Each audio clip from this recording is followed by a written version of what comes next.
धन्यवाद. मी मराठीत बोलायचं, हिंदीत बोलायचं?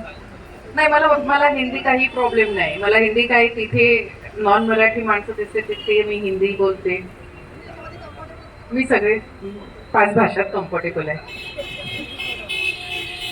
स्क्वायर वन के मेरे प्यारे रहवासियों, मंच पर मेरे साथी सुम्बट जी और दिलीप जी और आपकी सोसाइटी के पदाधिकारी, आज के दिन की मैं बहुत बहुत शुभेच्छा देती हूँ. भगवान श्री सत्यनारायण जी की आपने पूजा की है, दिल से उनसे ये मांगती हूँ कि आपकी सोसाइटी पे उनके आशीर्वाद हमेशा बने रहें और ये जो छोटी मोटी तकलीफ़ें हैं उसका निवारण बहुत जल्दी हो.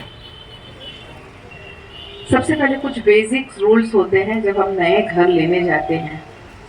तो बेसिक रूल होते हैं कि उस बिल्डिंग को ओसी है या नहीं है, बिना ओसी के आपको रहने नहीं आना चाहिए. तो आपके में सबसे बड़ी गलती की मैं समझती हूँ कि 52 लाख ओएलटी अगर बाकी है, इसका मतलब है कि वो बंदा ओसी लेके नहीं आया है और आप अब भी बिना ओसी की बिल्डिंग में रह रहे हैं. ये सबसे बड़ी आपकी पहली फसौनत है. पेवर ब्लॉक वगैरह सब हो जाएंगे, ओसी कहाँ से होगी आपकी. तो आप हम क्या करते हैं, ब्रोशर देखते हैं और तुरंत उसकी बुकिंग कर लेते हैं. कुछ हमारी मजबूरी होती है, कुछ हमने कैश दिया होता है, इसलिए थोड़े समय के बाद जब हमें पता पड़ता है कि हमें फंसाया जा रहा है, तो कहीं ना कहीं हमें ये लगता है कि शायद हमने जल्दी कर दी. बेसिक रूल आपको फ्लैट खरीदने के लिए बताऊं कि सबसे पहले तो जिस बिल्डर का वहाँ प्रोजेक्ट है उस बिल्डर की हिस्ट्री देखिए. अगर आप बनी हुई बिल्डिंग ओसीआई बिल्डिंग में लेते हैं तो किसी भी बिल्डर का लीजिए, कोई तकलीफ नहीं है. लेकिन ऑन गोइंग प्रोजेक्ट में जब आप बुकिंग कराते हैं तो क्या वो बिल्डर कैपेबल है ये बिल्डिंग पूर्ण करने में. सिर्फ ब्रोशर देख के बुकिंग मत करिए, सिर्फ भाव देख के बुकिंग नहीं करिए. बल्कि मैं तो ये कहूँगी कि अगर आपको लगता है कि आजू बाजू से 100 रुपए कम में दे रहा है तो पक्का उसकी इंक्वायरी कीजिए कि पक्का कुछ ना कुछ प्रॉब्लम है, तो ही वो 100 रुपए 200 रुपए 400 रुपए कम में दे रहा है. आपको कितने साल से पानी नहीं था? 7 साल. आपने 7 साल में कितने टैंकर मंगाए होंगे? साल का कितना बिल हुआ होगा? तो आपका ये 100 200 400 जो भी सस्ता दिया होगा वो आपको क्या भाव पड़ा. तो सबसे पहले हम ये, जब ऑन गोइंग प्रोजेक्ट में जब प्रोजेक्ट पूर्ण नहीं है तो हमेशा उस बिल्डर की हिस्ट्री देखिए कि उसने सभी प्रोजेक्ट पूरे किए. क्या ये उसका पहला है? मैं ये नहीं कहती कि पहले को चांस नहीं मिलना चाहिए, लेकिन आपकी भी जो आपके साथ भी वो चीटिंग नहीं होनी चाहिए. तो बिल्कुल जांच परख के लिए जब तक ओसी नहीं देते तब तक एक्चुअली तो बिल्डिंग में रहने नहीं आना चाहिए.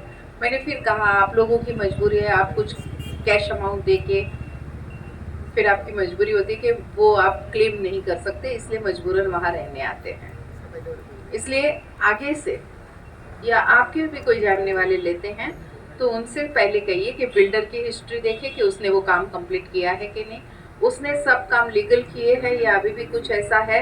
बहुत सारे हमारे यहाँ ऐसे बिल्डर हैं वो कभी भी लीगल काम नहीं करते, उनकी कोई भी बिल्डिंग को ओसी नहीं होता. तो वो भी हिस्ट्री देखिए कि क्या उन्होंने अच्छे प्रोजेक्ट्स और लीगल प्रोजेक्ट्स बनाए हैं. उसके बाद बारी आती है कि आप जब बुकिंग करने जाते हैं तब क्या वो प्लान प्रॉपर है और जो बन रहा है वो अकॉर्डिंग टू प्लान बन रहा है कि नहीं बन रहा है.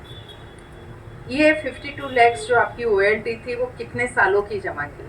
तो हर साल आप कॉर्पोरेशन में जाके पूछ सकते हैं, हर साल ओएलटी का बिल आता है तो क्या उसने ओएलटी भरी या नहीं भरी, ये भी आप जान सकते हैं. ताकि जब आप रहने आए आपका पानी का कनेक्शन क्यों नहीं हो रहा था, क्योंकि आपके बिल्डर ने ओपन लैंड टैक्स नहीं भरा था जो 52 लैक्स बकाया था. अब वो भरना आप लोगों के लिए पॉसिबल ही नहीं है. तो क्या जिंदगी भर आप बिना पानी रहोगे.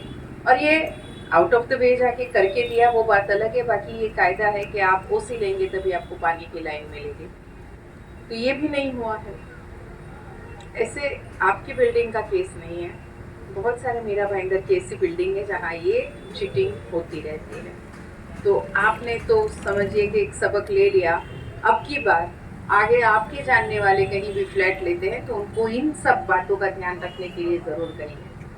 हो सके तो एक बार महंगा लेंगे तो भी चलेगा, लेकिन कंप्लीट बिल्डिंग में लीजिए, ओसीआई बिल्डिंग में लीजिए। और अगर वो आपको लगता है कि नहीं, हमें शायद 2-3 साल चाहिए पैसे भरने के लिए और इसीलिए हमें ये लेना है, तो ऐसे बिल्डर के प्रोजेक्ट में लीजिए जिसकी कोई ऐसी साख हो कि भाई वो पूरा करेगा।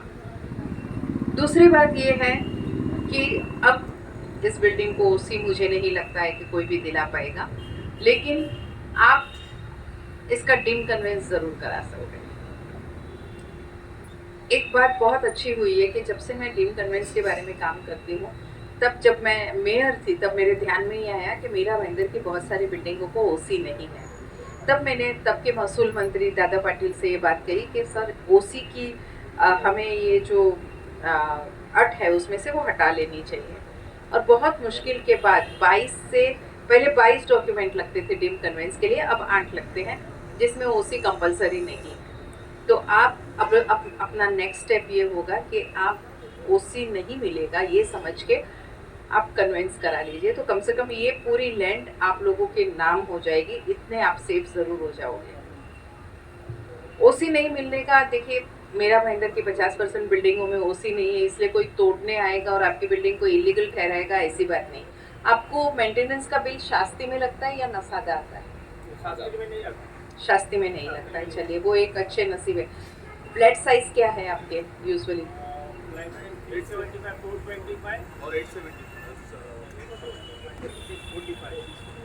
ओके, यानी 600 तक के तो वैसे ही शास्ती नहीं लगते, तो 645 वालों को भी बिना शास्ती का आता है। चलिए एक अच्छी बात है, नहीं तो लोग उसमें भी फंसते हैं।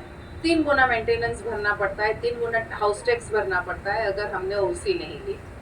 तो आप प्लीज़ अपने आप को बिल्कुल इस तरह से हर एक उसका मुद्दा चेक करके आपको कभी भी घर लेना चाहिए। घर हम एक बार लेते हैं, आपकी जमा जिंदगी भर की जमा पूंजी आप खर्च करके घर लेते हैं, तो उसे यूं ही वाया मत जाने दीजिए। उसे यूं ही कहीं भी डाल के फिर पूरी ज़िंदगी रोना है, वैसा मत करिए। मुझे लगता है कि आपने अगर किसी अच्छे बिल्डर की बिल्डिंग में फ्लैट लिया होता तो जितना आपने टैंकर का बिल भरा उतने में आपको वहाँ एक अच्छा फ्लैट मिल सकता था। तो ये बातें आपको ध्यान रखनी है। बाकी आपकी जो मांगे हैं मुझे नहीं मालूम मैं कब पूरी कर पाऊँगी, मेरी कोशिश ज़रूर रहेगी कि वो जल्द से जल्द पूरी हो। लेकिन फिर कहूँगी कि अब जब आप मेंटेनेंस लेते हैं, आप ये समझिए कि टैंकर का बिल जैसे आ रहा था, आप अफोर्ड कर रहे थे, तो कुछ अमाउंट आप हमेशा उतना ही अमाउंट अभी मेंटेन रखिए और वो अमाउंट आप बिल्डिंग के फंड में डालिए। थोड़ा हमारा ये करके आपका ये पेवर ब्लॉक का काम भी हो सकता है, लेकिन मैं 100% नहीं दे पाऊँगी। मेरे कुछ परसेंटेज रहेंगे, मेरी आमदन निधि में से भी कुछ परसेंटेज, उसके लिए शर्त ये होती है कि बिल्डिंग में भी अपने 50% डालने होते हैं, तो वो आप जमा कर लीजिए। यही समझिए कि और 1 आध साल टैंकर आ रहा है, हम पहले की तरह ही मेंटेनेंस ले, और जो टैंकर का बिल जा रहा था वो बिल आप मेंटेनेंस के रिफंड में एक फंड में रखिए, बिल्डिंग के फंड में, ताकि आप बिल्डिंग के काम करा सकें। उसके बाद का तबक्का आएगा, जब आपका ये सब काम हो जाएगा तब आप कन्वेंस भी करने लगिएगा। डिम कन्वेंस में आपके बिल्डर अभी आपको कन्वेंस नहीं करके देंगे, ये बात जाहिर है, क्योंकि वो मुँह ही नहीं बताएगा आपको। तो उसके बाद आप कन्वेंस कर लीजिए, तो मोटा मोटी आप लोग थोड़ा सेफ हो जाते हैं। बाकी मीरा भाईंदर में आपको जो भी समस्या है, मुझे नहीं लगता है रोड, पानी, गटर, ये छोटी सी आपकी जाली की समस्या है, वो 2-3 दिन में मैं ठीक करा दूंगी। और कोई भी समस्या हो जो आपको लगता है कि मेरे ध्यान देने की ज़रूरत है, तो बिल्कुल अभी आपके पास मेरे नंबर है, मेरे कॉन्टैक्ट्स हैं, कभी भी आ सकते हैं। और बहुत जल्दी मीरा भाईंदर के ज़्यादातर रोड सीसी रोड हो जाएंगे। आपकी जानकारी के लिए बताऊं कि 1600 करोड़ की निधि अब की बार हम मीरा भाईंदर के लिए लाए हैं। पानी आपकी समस्या तो सॉल्व हो गई है, लेकिन बहुत सारी जगह पानी हमें कम पड़ना लग जाएगा, क्योंकि बहुत सारे नए डेवलपमेंट आ रहे हैं।